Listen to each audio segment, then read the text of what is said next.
C'est déjà la 6e édition qu'on fait Gore-Tex avec Iron et l'idée de ce projet, c'est réunir des passionnés de trail running avec des athlètes pros pour qu'ils partagent des relations humaines entre les participants, entre les athlètes plus expérimentés et forcément le dépassement de soi, la découverte et l'amour du sport. Alors cette édition, elle est particulière pour nous puisqu'elle est en hommage à Emmanuel Vidal, notre directeur, qui nous a quittés en mars d'un cancer. On est venu ici sur ses terres d'origine pour découvrir la région et mettre en place également une cagnotte pour la lutte contre le cancer.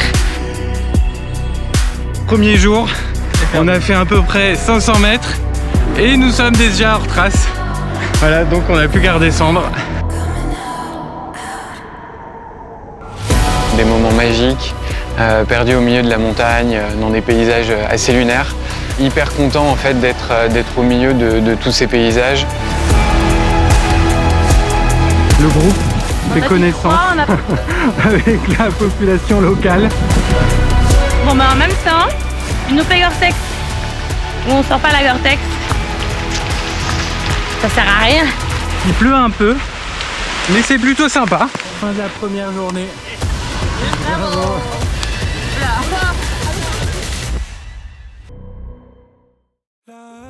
Deuxième jour dans les Asturies. Aujourd'hui, on retrouve le soleil dans des endroits magnifiques. On profite.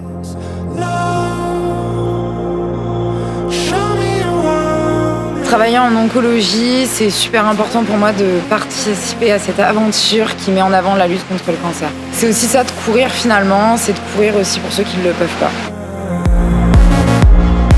Beaucoup de partage sportif, mais surtout humain entre tous, beaucoup de soutien.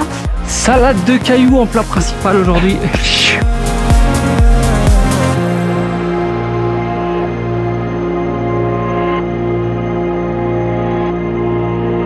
L'objectif de cette expérience, c'est de vivre une aventure humaine en montagne. J'ai essayé de trouver le meilleur parcours qui soit, en passant par les plus beaux endroits de la région, des Picos. Aujourd'hui, l'étape Rennes, programme 40 km.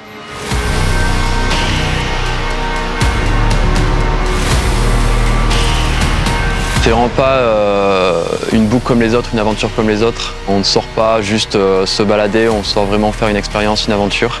On teste ses limites, je trouve, et on les a tous dépassées. Arrivé au second sommet, c'était dur. Le moral des troupes est faibli mais ne rompt pas.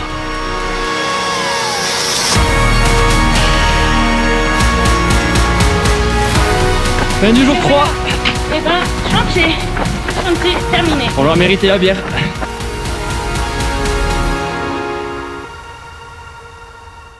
Une région finalement qu'on connaît peu, voire pas du tout. Il y a des possibilités infinies entre elles, donc c'est vrai que c'était surprenant finalement de voir des aussi grosses montagnes, pas forcément très hautes, mais assez surprenantes.